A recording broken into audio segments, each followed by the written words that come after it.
bumi ini akan kiamat, ada kepastian teologi di situ. Ada yaumil akhir. Ada penghakiman bagi mereka bahkan yang lolos meniti Shiratul Mustaqim tetap akan diuji.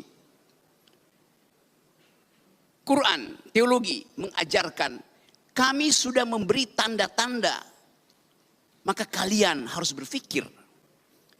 Jadi, Bang Rocky menjelaskan dari aspek sains, saya diminta menjelaskan dari aspek agama. Tapi setengah dari pembahasan saya sudah diambil Bang Rocky. Ada beberapa istilah yang sudah dia pakai. Saya hitung itu tadi. Yaumil akhir, Shiratal Mustaqim, Inna Rabbaka labil mirsad. Itu. Dalam hati saya, ini kalau lama sedikit habis bahan saya ini.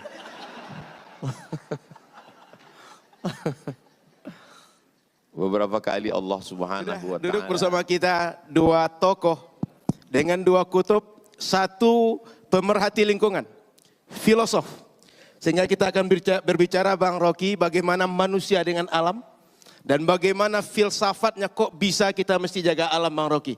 Kira-kira jaga alam untuk apa gunanya bagi kita dan generasi kita Bang Rocky.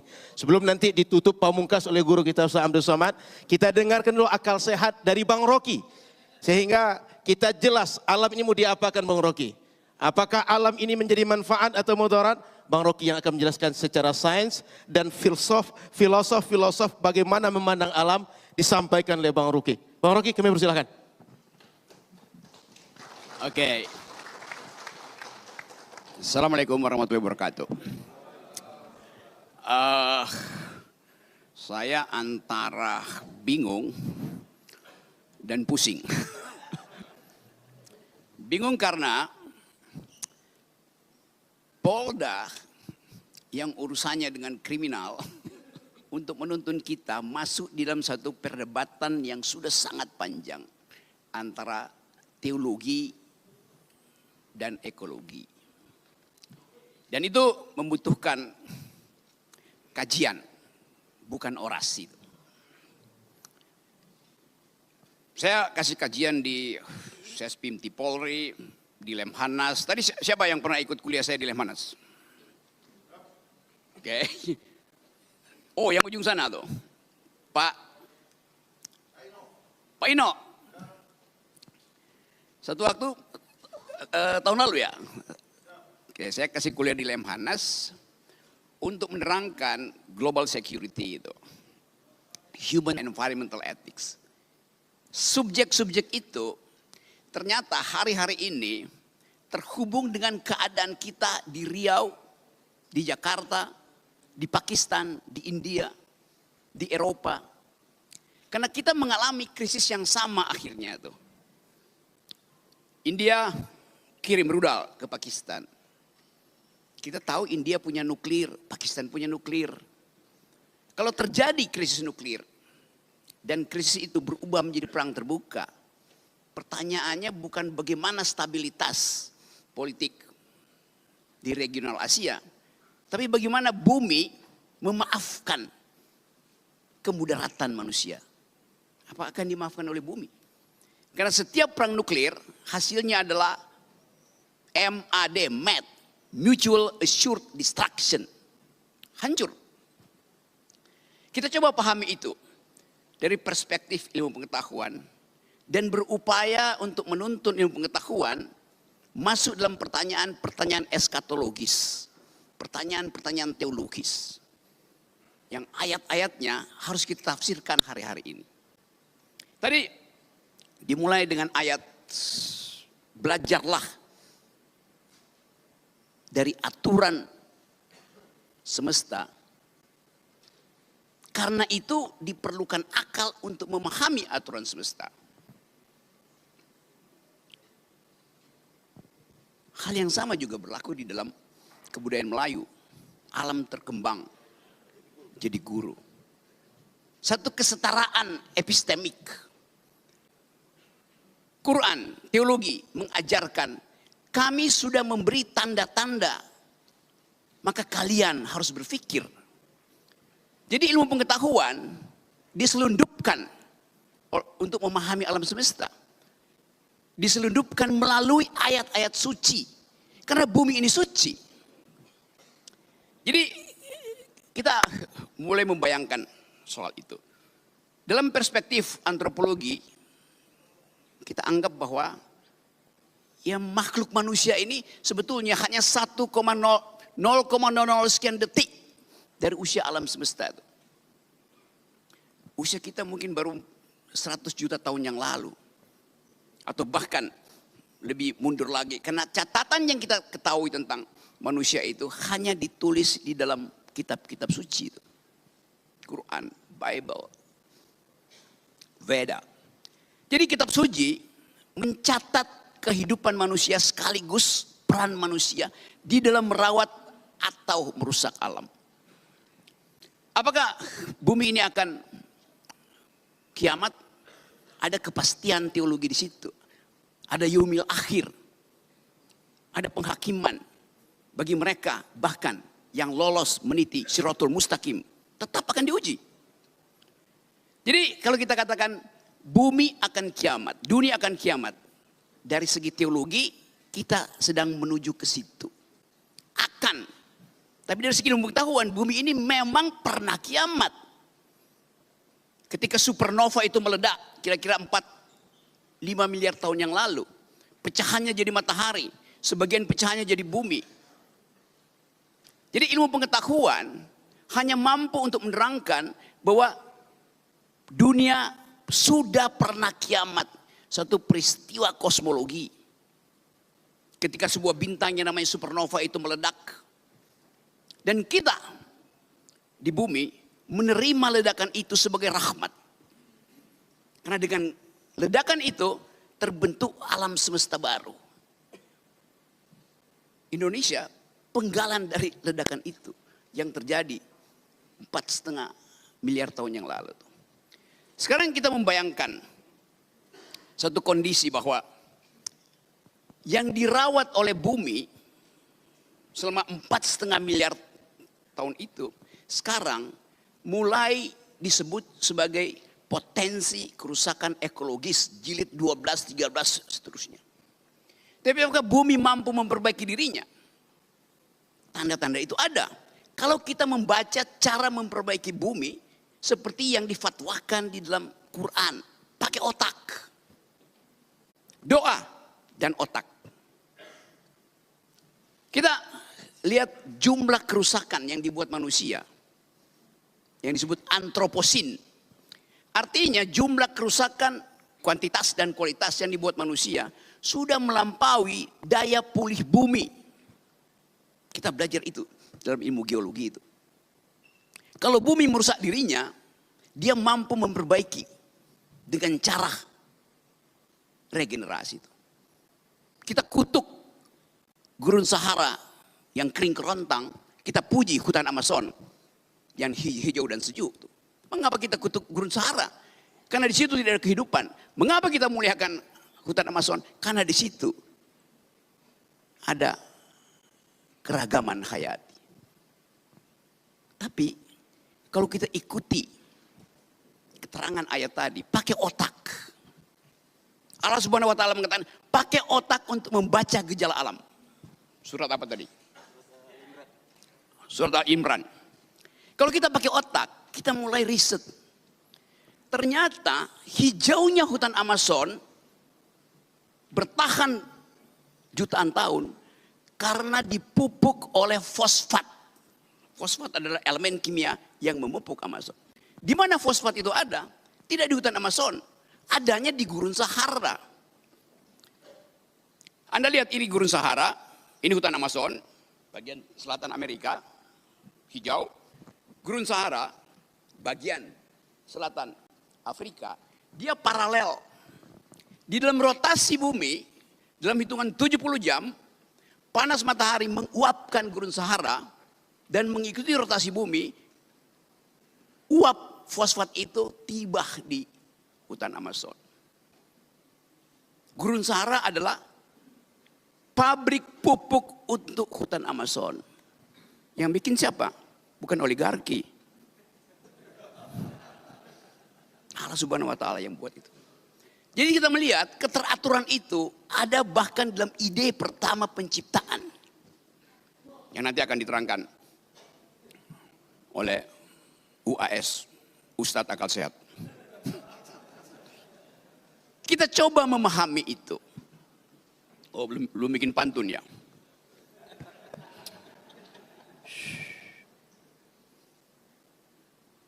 Bumi adalah rahim bagi kehidupan.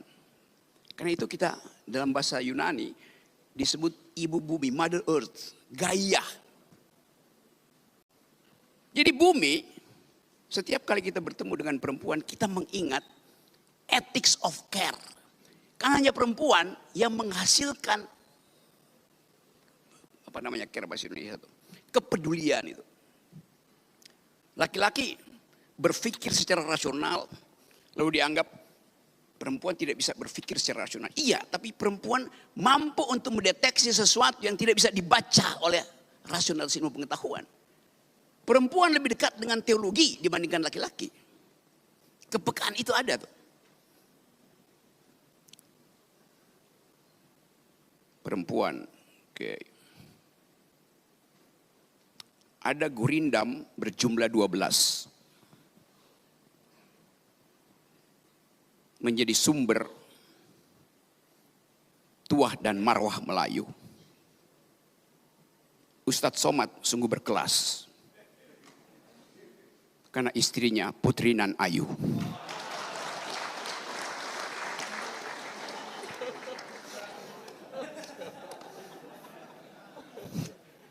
Keayuan perempuan setara dengan keayuan bumi.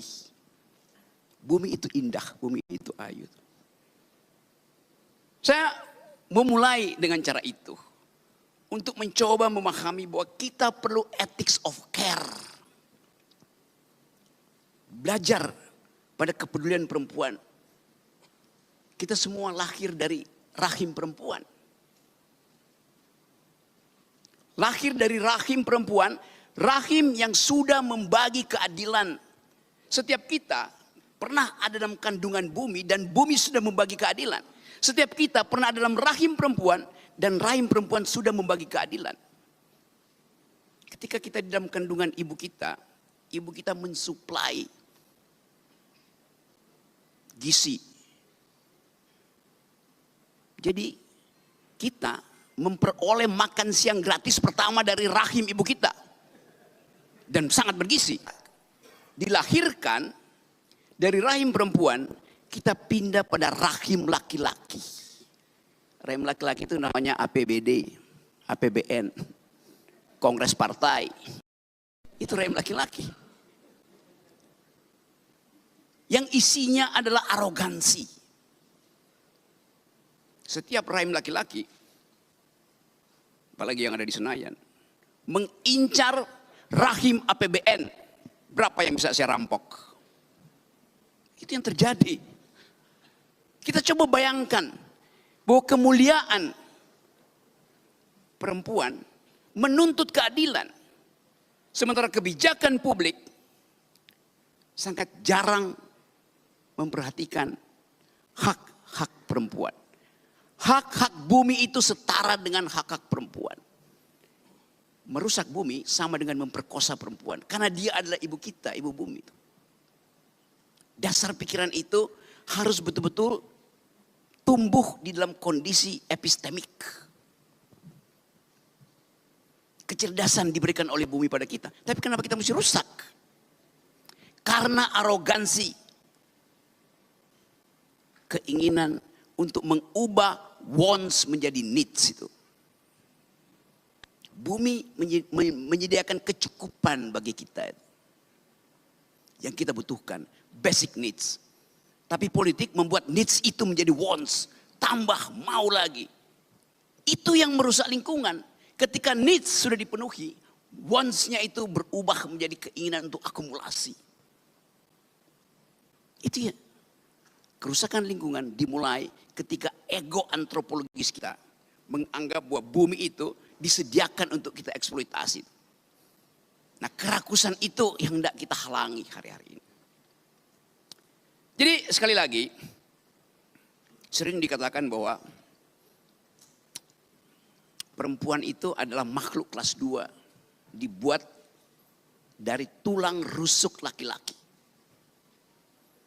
Jadi yang utama adalah laki-laki, perempuan itu cuma diambil dari tulang rusuknya. Tapi ilmu pengetahuan menerangkan sebetulnya bahwa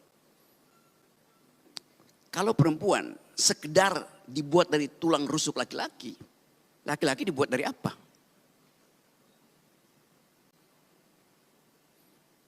Dari tanah yang diambil dari gorong-gorong. Ya. Mana lebih mulia, tulang rusuk atau tanah liat? Tulang rusuk udah terbentuk kimianya. Kalsiumnya udah cukup. Tapi itu keterangan kita untuk memahami supaya jangan merendahkan perempuan. Yunto jangan merendahkan alam itu. Perempuan akan bilang, iya saya dibuat dari tulang rusuk. Tapi suami saya dibuat dari tanah gambut yang habis terbakar. Kita membayangkan itu. Tetapi sekali lagi, ada persekutuan hari-hari ini antara teologi dan ekologi. Teologi memberi semacam kelegaan batin untuk menghidupkan kembali harapan. Di dalam semua teologi, intinya adalah harapan. Bahwa ada sesuatu yang kita tunggu, suatu kemuliaan. Jadi manusia sedang berupaya untuk memuliakan kembali dirinya, tetapi dengan arogansi. Kalau kita katakan, kami manusia ingin memuliakan alam, maka alam akan katakan, selamat datang kembali.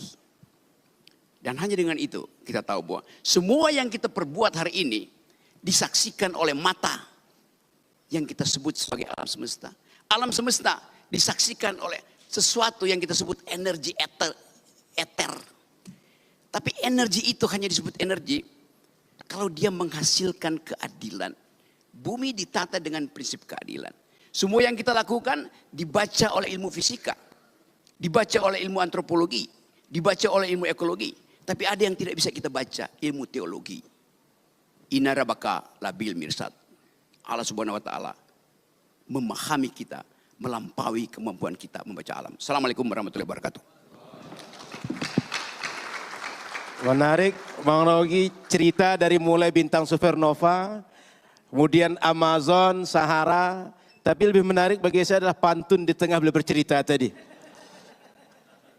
Ya Bang Rocky ya. Kemudian Bang Rocky bercerita bagaimana menafsirkan Quran. Yesus saya bertanya ini, Bang Rocky sudah mulai menafsirkan Quran. Setelah ini baca Quran Bang Rocky ya. Maka ini menarik bagi saya Bang Rocky cerita Quran, cerita teologi. Dan sudah sampai kepada rahim perempuan, rahim laki-laki yang arogansi Bang Rocky ya. Sehingga rahim-rahim ini perlu kita perjelas dengan teologi yang akan dipaparkan lebih gamblang oleh guru kita. Maka Ustaz Abdul Somad yang akan merangkai semuanya. Bagaimana cerita bintang supernova sampai rahim laki-laki dan perempuan Ustaz. Pada Ustaz kami persilahkan. Bismillahirrahmanirrahim. Assalamualaikum warahmatullahi wabarakatuh.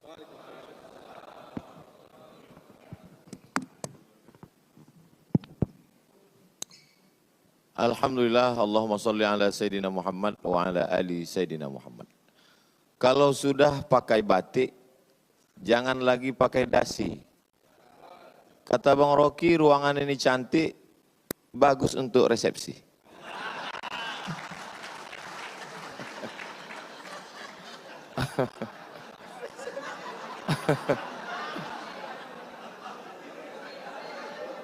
Jadi memang dalam tradisi Melayu ada yang disebut dengan membalas pantun. Jadi itu tadi hanya sekedar membalas karena Bang Rocky berpantun tadi kita balas.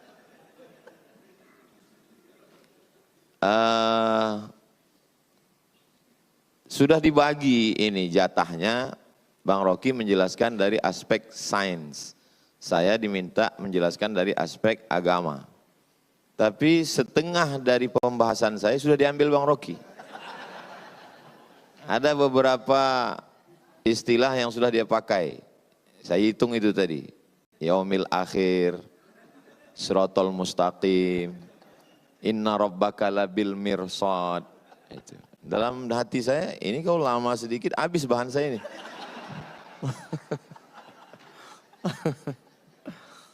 Beberapa kali Allah Subhanahu wa taala. Jadi memang ini sebetulnya masalah hati. Jadi kalau hati kita itu connect, mudah kita berinteraksi. Mudah-mudahan kesatuan hati kita ini bisa untuk menjaga rahim alam ibu pertiwi, insya Allah. Kalau Tuhan pergi ke Pelelawan, Pelelawan itu negerinya para bangsawan. Tadi Bang Rocky selalu menyebut tentang perempuan, mungkin karena di sini banyak polwan.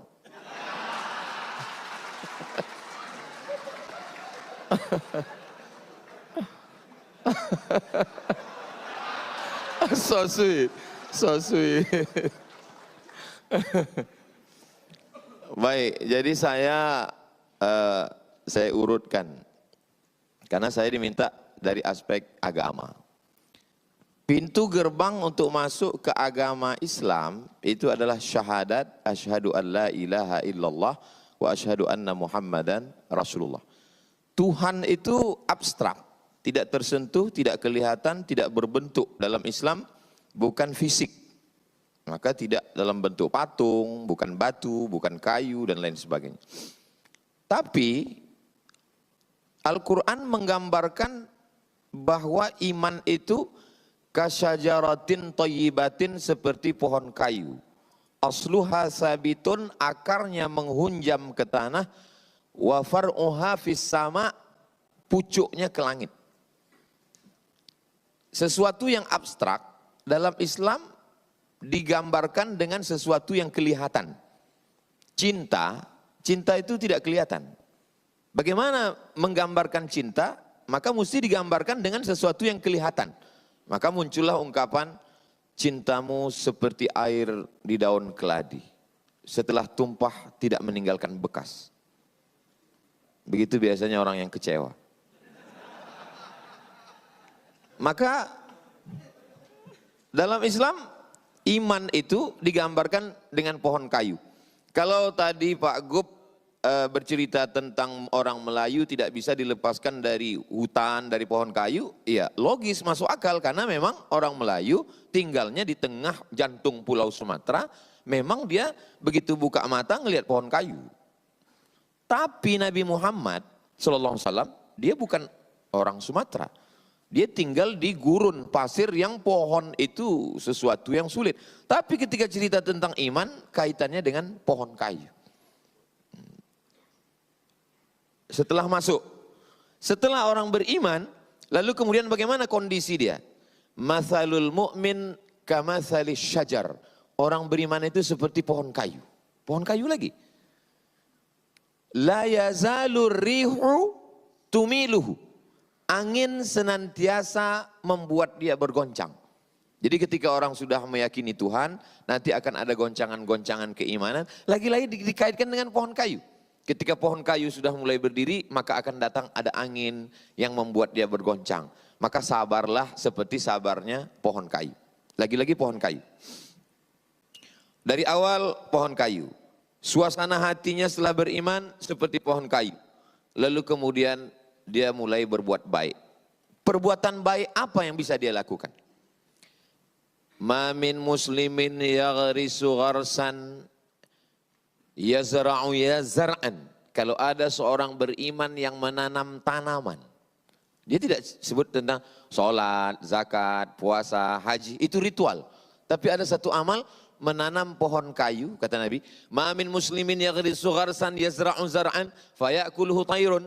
Kalau ada orang beriman menanam pohon kayu, lalu kemudian tanamannya itu dimakan oleh tayrun, burung. Bahimatun, hewan. Insanun, manusia. Illa kanat lahu bihi sadaqah. Maka itu sebagai sadaqah. Makanya orang disuruh menanam pohon kayu depan rumah. Supaya apa? Supaya ada sedekah. Sekarang kita pergi ke rumah orang, lalu kita lihat di ruang tamunya ada pohon kayu. Tapi ternyata setelah kita dekati rupanya pohon plastik. Itu bedanya di Mapolda, ternyata pohonnya asli semua. Makanya ada ungkapan hijau rumput di rumah, lebih hijau rumput sintetis. Berubah jadi rumput sintetis. Karena tidak pernah kering dia. Memang sekarang semua penuh dengan kepalsuan. Yang asli itu hanya di Mapolda. Lalu kemudian bagaimana dengan dosa? Dosa itu adalah judi dan seterusnya. Tapi orang lupa. Nabi mengatakan, man qata'a sidratan, siapa yang memotong satu batang pohon sidir. Pohon sidir biasanya tumbuh di tengah gurun pasir, ada unta yang bernaung di bawah, orang musafir dia berhenti sejenak. Siapa yang memotong sebatang pohon sidir, sawwaballahu ra'sahu finnar, maka kepalanya nanti akan disungkurkan ke dalam api neraka. Makanya saya Bang Rocky, sejak dari musim-musim asap dulu, karhutlah, kebakaran hutan dan lahan, tidak pernah sekalipun mau diminta jadi imam sholat istisqa minta hujan. Enggak pernah sekalipun. Kenapa saya tidak mau? Karena yang membakar itu ikut sholat. Jadi bagi mereka kejahatan itu adalah kejahatan ritual. Padahal kejahatan yang lebih fatal adalah membakar hutan, itu kejahatan yang luar biasa. Misalnya saya mau jadi imam sholat istisqa. Pas giliran hujannya nggak turun, yang disalahkan imam. Padahal makmumnya itu salah semua. Alhamdulillah sejak Kapoldanya pencinta pohon-pohonan, ini sudah hujan tidak berhenti turun. Alhamdulillah. Beliau ini Kapolda, ketua polisi dakwah. Lalu kemudian bagaimana dengan pahala? Pahala itu adalah sholat, puasa, haji, zikir, baca Quran, ritual. Ada sisi lain tentang pahala. Idza waqa'at ala ahadikumul qiyamah, kalau kamu sudah mau mati. Wa fi yadihi fasilah, di tanganmu ada bibit korma. Falyaghrisha, tanamkanlah. Kalau kita udah mau mati, untuk apa kita nanam kurma? Kita tidak akan pernah menikmati manis buahnya. Kita tidak akan bisa bernaung di bawah daunnya yang rimbun. Tapi kenapa kita disuruh menanam? Karena kita menanam bukan untuk kita, tapi kita wariskan untuk orang di masa akan datang. Kalau kita dulu mewarisi pohon gaharu, pohon cendana, sudah gaharu cendana pula, sudah tahu betahnya pula. Tapi sekarang apa yang kita akan warisi ke anak cucu kita? Saya masih melihat di dalam hutan Riau, orang Melayu memotong bahan batang pohon cendana gaharu untuk mencari gaharu yang ada di dalam. Sekarang sejauh mata memandang kita masuk ke dalam, tak jumpa cendana, tak jumpa gaharu, yang jumpa brondol sawit. Makanya itu saya simpan Bang Rocky, Pak Kapolda, Pak Wakapolda, Pak Gub, sahabat-sahabat semua. Di rumah ada saya simpan, ini batang gaharu, ini gaharu saya simpan, itu ada satu lemari khusus gaharu saja. Supaya saya bisa bercerita ke anak-anak saya, dulu di hutan ini ada namanya pohon gaharu dan inilah dia. Kalau ditanya mana dia sekarang, dia nasibnya sudah sama macam dinosaurus Jurassic Park. Sudah tidak ada lagi wujudnya. Jadi memang menanam adalah bagian daripada amal soleh. Selalunya amal jariah itu adalah sodakoh. Tapi dipandang dari lain, ketika kita sedang menanam, maka sesungguhnya kita sedang mengalirkan amal jariah yang mengalir. Makanya tidak boleh mencabut tanaman di atas kuburan. Kalau sekedar merapikan, membersihkan boleh. Kenapa? Karena Nabi Muhammad SAW mengajarkan bahwa pohon-pohon kayu itu bertasbih. Makhluk langit, planet, bulan, bintang, Neptunus, Merkurius, Pluto, Mars. Makhluk bumi, kita semua. Ketika Tuhan bercerita tentang makhluk langit dan makhluk bumi, dia pilih dua perwakilan. Untuk makhluk langit, dia pilih bintang. Untuk makhluk bumi, dia tidak pilih kita. Dalam surat Ar-Rahman. An-najmu wasyajaru yasjudan. An-najmu, bintang. Wasyajaru, pohon kayu.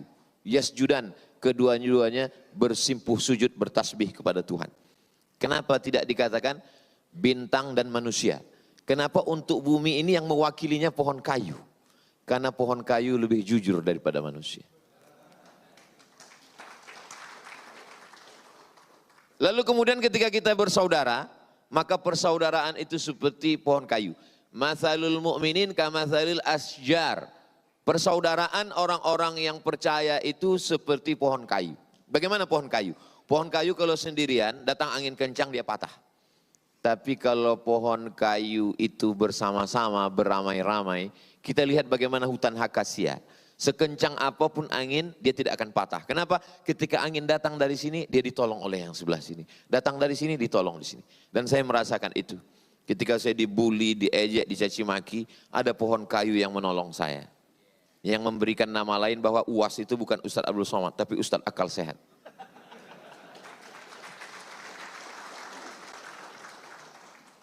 Lalu kemudian susah saya untuk fokus ini. Memang cantik pohon kaktus ditanam di tengah taman. Memang susah kita untuk fokus kalau kita belum sarapan.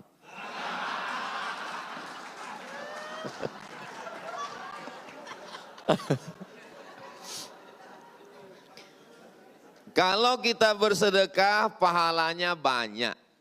Ya, namanya banyak itu kan unlimited. Banyaknya berapa Ustadz? 1000, 100, 200. Lihat bagaimana Allah ingin menggambarkan kita tentang banyak. Mathalul ladzina yunfiquna amwalahum fi sabilillahi kamathali habbah. Orang yang berbuat sedekah seperti menanam satu biji. Ambatat sab'a sanabil. Satu biji ini akan menumbuhkan 7 cabang. Wa fi kulli sumbulatin mi'atu habbah. Dalam satu cabang ada 100. Satu biji pecah keluar 7 cabang, satu cabang ada 100, 200, 300, 400, 500, 600, 700. Maka disebut dengan sab'atu mi'ati dha'fin, 700 cabang. Lagi-lagi pohon kayu. Makanya Nabi Muhammad bukan pohon mawar yang tumbuh di tanah yang subur. Kalau ada tanah yang subur mengeluarkan mawar, biasa. Tapi kalau gurun pasir kering kerontang mengeluarkan mawar, itu baru luar biasa. Seandainya Nabi Muhammad itu lahir di sungai Nil, lalu kemudian ibadahnya banyak menggunakan air. Wuduknya air, mandinya air. Biasa, karena dia tinggal di tengah sungai. Tapi dia tinggal di tengah alam yang susah mendapatkan air. Seandainya Nabi Muhammad itu tinggalnya di Pulau Sumatera, di Pulau Amazon, lalu kemudian di hutan hujan yang rimbun, lalu dia banyak bercerita tentang pohon kayu. Biasa. Tapi ketika dia orang gurun pasir, Arab Badui, bercerita tentang pohon kayu, itu salah satu bukti bahwa omongannya itu bukan berdasarkan lingkungannya, tapi itu datang dari Allah. Wa ma yantiqu 'anil hawa, dia tidak bicara mengikut hawa nafsunya, bukan pikirannya. In huwa illa wahyun yuha, tapi datangnya dari Allah Subhanahu wa taala. Saya ketika membaca itu menambah keyakinan saya, oh ini bukan dari lingkungannya, karena itu bukan tempat tinggal dia. Yang dia bicarakan itu adalah sesuatu yang di luar dari tempat tinggal dia.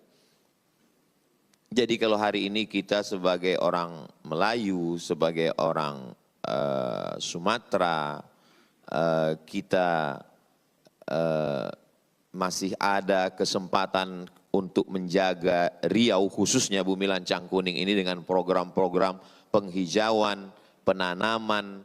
Tidak bisa hanya sekedar dengan slogan. Mesti action nyata. Maka saya kira tidak hanya dari pihak kepolisian, semua departemen, dinas, kehutanan. Dulu banyak saya lihat beberapa baleho di kantor-kantor, one man, one tree. Satu orang, satu tanaman. Ada satu Bapak KUA, Kepala Kantor Menteri Agama juga begitu. Kami langsung action Pak Ustadz. Yang nikah bawa 1 pohon, yang cerai 2 pohon. Jadi memang mesti action nyata. Dan insya Allah kalau ini kita amalkan, kita bisa melihat Riau hijau kembali dan alam sehat kembali, sehingga rahim Ibu Pertiwi ini melahirkan oksigen yang positif dan kita bisa hidup nyaman, tentram, dan kita semuanya menjadi orang-orang yang dari aspek agama menjaga lingkungan. La yabulanna ahadukum fil ma'id daim la yajri. Tidak boleh, tidak boleh kencing di air yang tidak mengalir. Karena akan ada orang yang mengambil air untuk minum, akan ada orang yang untuk berwudu. Tidak boleh kencing di air yang tidak mengalir. Kalau di air yang tidak mengalir saja tidak boleh dibuang limbah pribadi, apalagi limbah pabrik yang dibuang tidak hanya mematikan sungai, tidak hanya mematikan ikan, tapi sampai cucu cicit ikan itu mati. Dulu mereka memancing, dulu mereka hanya menangkap, sekarang disetrum, dibakar, dihancurkan. Makanya dalam Quran dikatakan zaharal fasadu fil barri wal bahri. Kerusakan sudah terlihat fil barri di daratan, wal bahri di lautan, bima kasabat aydin nas, akibat tangan manusia. Sejahat-jahatnya gajah, dia hanya bisa menanam, mencabut pucuk sawit paling 5. Sejahat-jahatnya badak, dia paling bisa menanduk 1 pohon kayu. Tapi manusia, dia tidak pakai kampak. Dia tidak pakai tanduk, dia tidak pakai cula. Dia cukup dengan tanda tangannya habis 600.000 hektar. Dengan ujung jarinya. Lalu tangan yang sudah menghancurkan hutan itu dipakai untuk mengangkat kepada Tuhan. Ampunkan dosa kami yang Tuhan. Kira-kira apa kata malaikat? Kau bercanda apa serius? Dibangunkan satu masjid, berangkat ke tanah suci, menangis di pintu Ka'bah, pulang bersih. Ini bukan agama, ini opium. Ini yang dikatakan Karl Marx bahwa agama itu opium. Orang kecanduan agama, membakar hutan, menghabiskan alam. Sekarang harimau di Pelalawan mau ngamuk masuk ke rumah warga. Bukan harimau yang masuk ke rumah warga, warga yang sudah lama masuk ke rumah harimau. Sekarang dikatakan, ini Pak Ustadz, kenapa di Riau ada jalan tol yang tempat gajah lewat? Kita yang sudah mengambil tempat gajah lewat. Jadi gajah itu memang dari dulu tidak pernah melewati jalan orang lain. Gajah itu kalau sudah kakek moyangnya jalan di situ, dia terus saja di situ. Tapi manusia, hari ini dia jalan di sini, besok trotoar dia ambil. Jadi sebetulnya pantasanlah agama itu untuk kita. Karena memang kita yang tidak lurus menjalani hidup ini. Kalau gajah itu memang udah lurus, dia nggak pindah-pindah lagi. Gajah itu tidak bisa berpindah. Dan yang paling setia di antara semuanya adalah buaya. Buaya itu tidak bisa berpindah ke lain hati. Selama dia di air. Tapi kalau dia sudah naik ke darat, dia sudah lain cerita. Akhirnya waktu juga yang memisahkan kita. Nah, tadi saya lihat Bang Rocky 25 menit, maka saya pun 25 juga. Karena lebih dari jatah yang sudah ditetapkan, itu berarti keluar dari keadilan. Kita kembalikan ke Ustadz Al-Nabdinar. Terima kasih Ustadz yang sudah memaparkan bagaimana teologi memandang alam ini sebagai banyak permisalan. Sehingga mulai bercerita penciptaan sampai amal soleh, semuanya permisalan dengan pohon. Sebelum kita lanjut dengan diskusi tanya jawab, Pak Kapolda, hari ini kawan-kawan kita biker subuhan milad yang ke-7 Pak Kapolda. Dan akan siladda pertama di Pekanbaru. Sehingga kawan-kawan biker subuhan berasal dari berbagai daerah datang ke Pekanbaru, siladda pertama hari esok atau hari ini? Hari ini di Pekanbaru. Ini tim-tim tangguh kita yang biasa pengajian dengan Tuan Guru setiap Rabu subuh di Rimbo Panjang. Kita berharap biker subuhan ini tidak hanya sekedar kajian, tapi juga akan ikut menanam pohon bersama Pak Kapolda, menjaga alam bersama Bang Rocky dengan kepedulian, dengan keadilannya. Sehingga rahib Ibu Pertiwi ini tidak menimbulkan banyak toksik yang banyak merusak tapi banyak manfaat. Seperti yang dipaparkan Bung Rocky dengan keilmuan dan teologi oleh guru kita bersama Ustaz Abdul Somad. Sebelum kita tutup diskusi ini nanti dengan doa, kita buka dulu